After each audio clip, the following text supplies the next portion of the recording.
In a tiny community of only 60 people spread across 9 settlements, a heavy snowfall causes the grass to wither, leaving no food for the animals.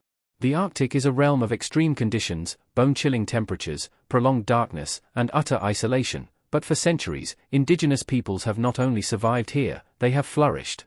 Scattered throughout Alaska, Canada, Greenland, Scandinavia, and Russia, these groups have developed remarkable traditions, from hunting under the veil of night to constructing dwellings from ice. Some tribes, however, have lifestyles that are truly extraordinary. Take the Yupik, for example. They see the world as a living tapestry woven not only from land and sea but also from spirits. To them, every element in nature, whether a towering mountain or a small fish, possesses a soul. Their shamans, revered as spiritual guides, are believed to heal the sick, communicate with these spirits, and even bring misfortune upon those who disrupt the delicate balance of nature. At the heart of their belief system is Elmu, the spirit of the universe credited with creating all life. This deep respect for nature influences every facet of their lives, from their customs and survival techniques to their art. Their culture is expressed not just in words but also in carvings and dances, as seen in the beautiful masks and sculptures fashioned from wood and ivory, each narrating its own story. Traditional dances, often performed at potlatch ceremonies, serve to honor their ancestors and connect with the spiritual realm. Surviving in the Arctic demands skill, knowledge, and resilience. The Yupik are masters of living off the land and sea. They hunt seals, walruses, and caribou with harpoons, spears, and kayaks to endure brutal winters. In addition, some isolated Arctic groups construct underground communal houses known as kashim and build warm shelters lined with animal skins called anna, while the Yupik continue to seek wisdom from the spirits of the land and sea. Another remarkable people, the Nenets, have mastered the language of ice and snow. For centuries, these extraordinary individuals have made their home in the harsh Siberian tundra, developing an intimate understanding of snow, ice, and permafrost. One of their unique abilities is reading the snow. Their language contains many words to describe its various forms, enabling them to forecast the weather, locate the best grazing areas for their reindeer, and determine safe travel conditions. As climate change rapidly alters their environment, melting ice and erratic weather patterns disrupting migration routes, this expertise has become more vital than ever. The Nenets traditionally live in cone-shaped tents called chums, made from reindeer hides that can withstand temperatures as low as -50 degrees Celsius, keeping the warmth in and the cold out. Portability is key, as they migrate with their herds. Family is the cornerstone of Nenet society. They organize themselves into clans, with lineage passed down through the male line, each clan preserving its own customs and territory. Elders hold significant authority, yet the true spiritual leaders are the shamans, known as Tardir, who maintain harmony between people and nature. Despite their strong bond with the land, the Nenets' way of life is under threat from massive industrial projects like the Yamal Mega Project, which encroach on their territory, disrupt migration routes, and pollute their environment, threats that could erase their traditional lifestyle forever. While the Nenets battle environmental challenges, another tribe, the Aleuts, has suffered from a different, more devastating force, colonization. In the 18th century, Russian fur traders first used the term Aluk to describe two distinct groups, one from the Uyan Islands and another from Kodiak Island. Although these groups shared similar environments, their languages and cultures were distinct. Everything changed in 1741 when Russian colonizers arrived. What began as trade soon became exploitation.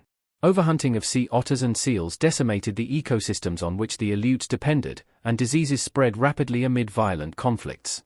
As a result, their population plummeted from 25,000 to just 2,000 by the late 19th century.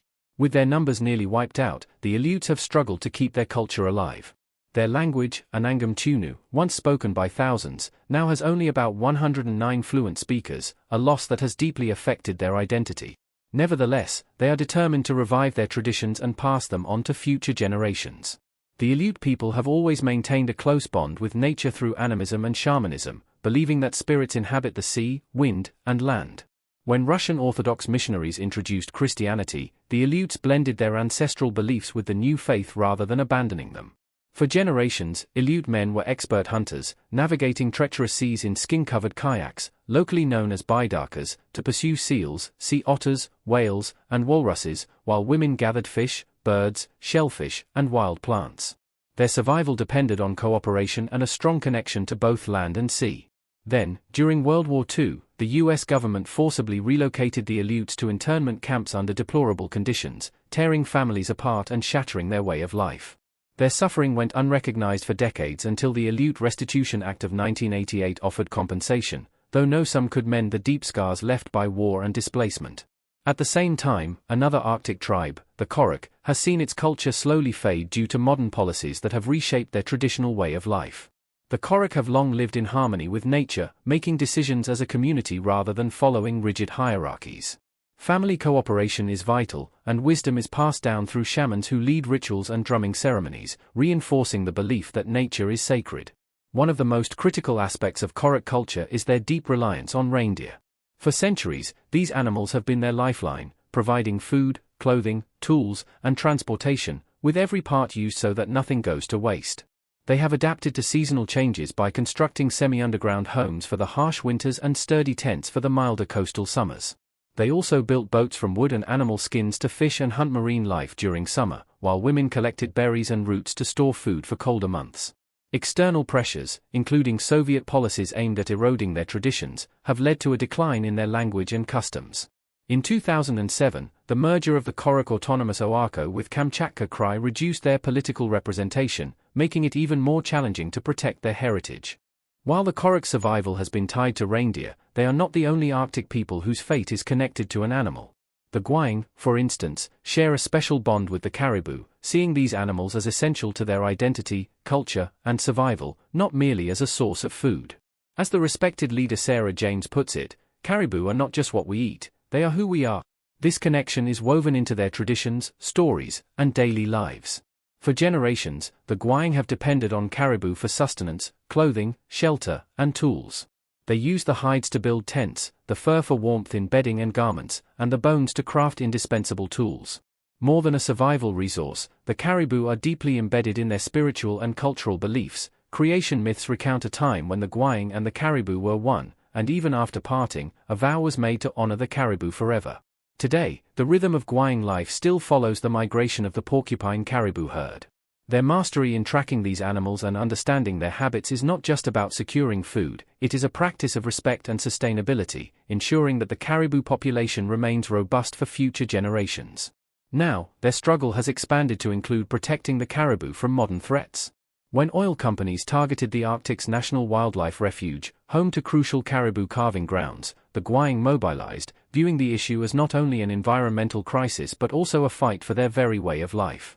With climate change and other external pressures affecting caribou populations, the Gwaiyang have emerged as fierce advocates for both the herd and their sacred land.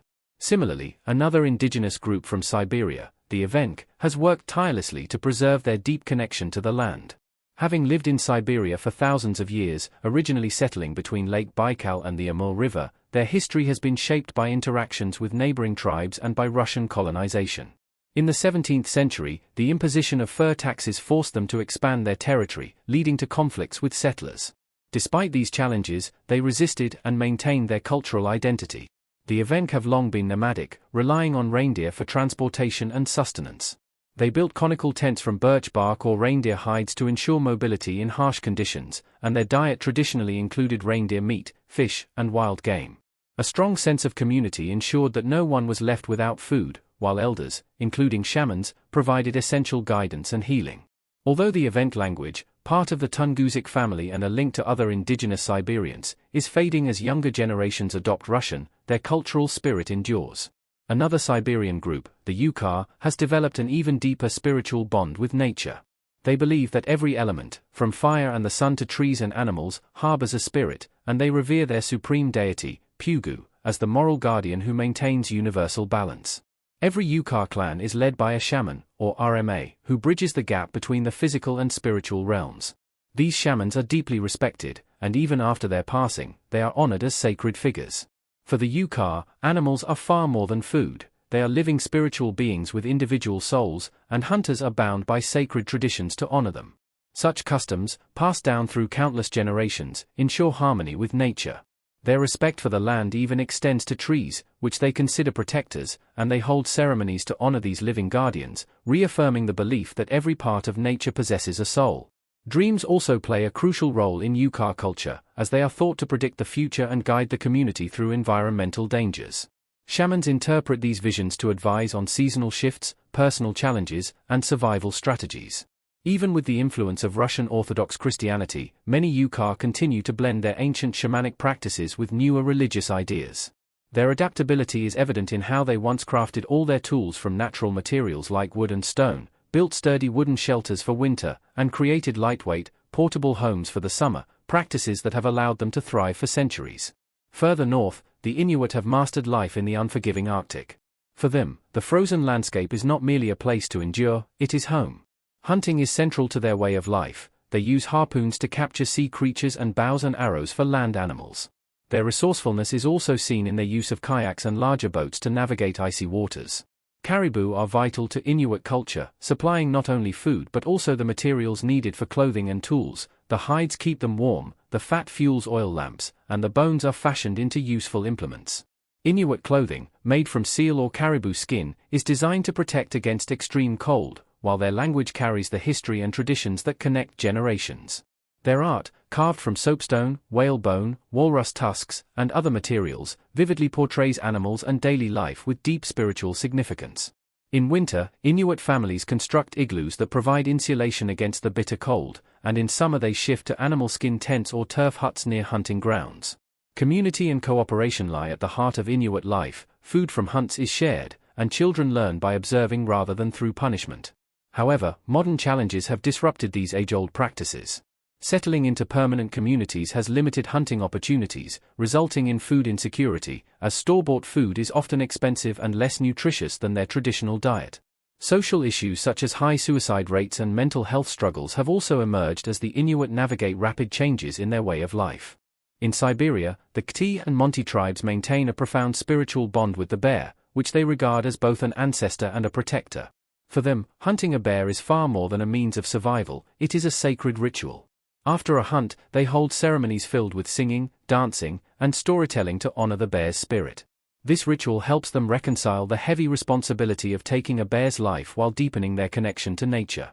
These tribes also follow a traditional social structure where family lineage is passed down through the male line, and their spiritual practices are deeply woven into everyday life, with shamans serving as mediators between the physical and spiritual realms.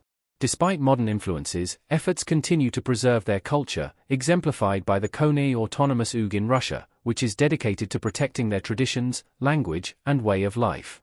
Farther west in the northern regions of Europe, the Sami people have adapted to their cold environment for thousands of years. Tracing their origins back more than 10,000 years to the time after the last ice age, they were traditionally hunters, fishers, and gatherers who moved with the seasons. Around 1500 CE, they began domesticating reindeer, a practice that became central to their culture. Today, reindeer herding remains a defining aspect of Sami life, especially in Norway and Sweden, where it is legally protected. Every part of the reindeer is used, from its meat to its hide, and traditional dishes, such as a hearty reindeer stew, highlight the deep connection they share with their herds. Although the Sami continue to migrate with their reindeer in search of fresh grazing lands, they have faced